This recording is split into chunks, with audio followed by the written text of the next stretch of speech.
नालंदा विश्वविद्यालय यह प्राचीन भारत में उच्च शिक्षा का सर्वाधिक महत्वपूर्ण और विख्यात केंद्र था। महायान बौद्ध धर्म के इस शिक्षा केंद्र में हीनयान बौद्ध धर्म के साथ ही अन्य धर्मों के तथा अनेक देशों के छात्र पढ़ते थे। वर्तमान बिहार राज्य में पटना से 88 किलोमीटर दक्षिण पूर्व और राजगीर से 11 किलोमीटर उत्तर में एक गांव के पास अलेक्जेंडर कनिंघम द्वारा खोजे गए इस महान बौद्ध विश्वविद्यालय के भग्नावशेष इसके प्राचीन वैभव का बहुत कुछ अंदाजा करा देते हैं। अनेक पुराभिलेखों और 7वीं शताब्दी में भारत के इतिहास को पढ़ने आए चीनी यात्री हेनसांग तथा इत्सिंग के यात्रा विवरणों से इस विश्वविद्यालय के बारे में विस्तृत जानकारी प्राप्त होती है। यहाँ 10,000 छात्रों को पढ़ाने के लिए 2,000 शिक्षक थे। प्रसिद्ध चीनी यात्री हेनसांग ने 7वीं शताब्दी में यहाँ जीवन का महत्वपूर्ण एक वर्ष एक विद्यार्थी और एक शिक्षक के रूप में व्यतीत किया था। प्रसिद्ध बौद्ध सारिपुत्त का जन्म भी यही हुआ था। इस विश्वविद्यालय की स्थापना का श्रेय गुप्त शासक कुमार गुप्त प्रथम को प्राप्त है।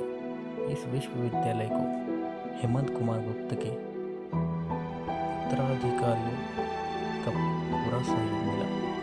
गुप्त वंश के पतन के बाद आने वाले सभी शासक वंशों ने इसकी समृद्धि में अपना योगदान जारी रखा। इस महान सम्राट हर्षवर्धन और पाल शासकों का भी सदस्य मिला। स्थानिक शासकों तथा भारत के विभिन्न क्षेत्रों के साथ ही इसे अनेक विदेशी शासकों से भी अनुदान मिला। यह विश्व का प्रथम पूर्णतः आवासीय विश्वविद्यालय था। विकसित स्थिति में इसमें विद्यार्थियों की संख्या करीब 10,000 एवं अध्यापकों की संख्या 2,000 थी। 7वीं शताब्दी में जब हेनसांग आया था उस समय 10,000 विद्यार्थी और 1,510 आचार्य नालंदा विश्वविद्यालय में थे। इस विश्वविद्यालय में भारत के विभिन्न क्षेत्रों से ही नहीं बल्कि कोरिया, जापान, चीन, तिब्बत, इंडोनेशिया, फारस तथा तुर्की से भी विद्यार्थी शिक्षा ग्रहण करने आते थे। नालंदा के विशिष्ट शिक्षा प्राप्त स्नातक बाहर जाकर बौद्ध धर्म का प्रचार और प्रसार करते थे। इस विश्वविद्यालय को 9वीं शताब्दी में 12वीं शताब्दी तक अंतर्राष्ट्रीय ख्याति प्राप्त थी। अत्यंत सुनियोजित ढंग से और विस्तृत क्षेत्र में बना हुआ यह विश्वविद्यालय स्थापत्य कला का अद्भुत नमूना था। इसका पूरा परिसर एक विशाल दीवार से घिरा हुआ था जिसमें प्रवेश के लिए एक मुख्य द्वार था। उत्तर से दक्षिण की ओर मठों की कतार थी और उनके सामने अनेक भव्य स्तूप और मंदिरें थी। मंदिरों में बुद्ध भगवान की सुंदर मूर्तियां स्थापित थी। केंद्रीय विश्वविद्यालय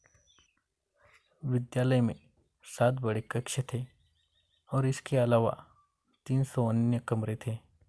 इनमें व्याख्यान हुआ करता था। अभी तक खुदाई में 13 मठ मिले हैं। वैसे इससे भी अधिक मठों के होने की संभावना है। मठ एक से अधिक मंजिल के होते थे। कमरे में सोने के लिए पत्थर की चक्की होती है। दीपक, पुस्तक इत्यादि रखने के लिए आले बनाए हुए थे। प्रत्येक मठ के आंगन में एक कुआं बना था। 8 विशाल भवन, 10 मंदिर, अनेक प्रार्थना कक्ष तथा अध्ययन कक्ष के अलावा इस परिसर में सुंदर बगीचे तथा झीलें भी थी। समस्त विश्वविद्यालय का प्रबंध कुलपति या प्रमुख आचार्य करते थे जो भिक्षुओं द्वारा निर्वाचित होते थे।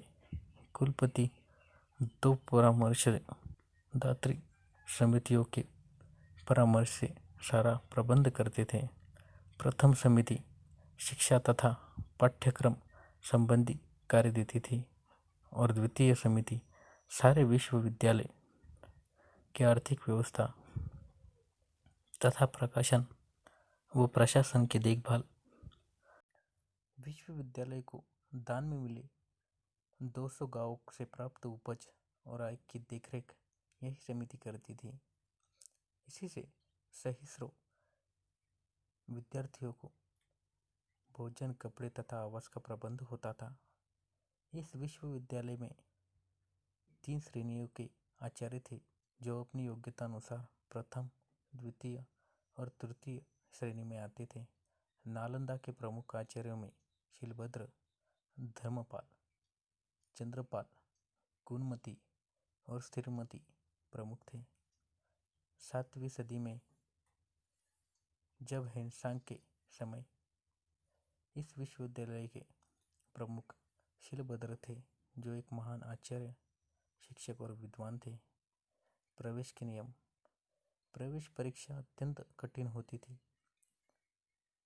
और उसके कारण प्रतिभाशाली विद्यार्थी ही प्रवेश पा सकते थे। इन्हें 3 कठिन परीक्षा स्तरों को उत्तीर्ण करना होता था।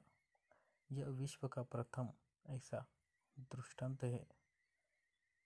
शुद्ध आचरण और संघ के नियमों का पालन करना अत्यंत आवश्यक था। इस विश्वविद्यालय में आचार्य छात्रों को मौखिक व्याख्यान द्वारा शिक्षा देते थे। इसके अतिरिक्त पुस्तकों की व्याख्या भी होती थी। शास्त्रार्थ भी होता रहता था। दिन के हर पहर में अध्ययन तथा शंका समाधान चलता रहता था। अध्ययन क्षेत्र। यहाँ महायान के प्रवर्तक नागार्जुन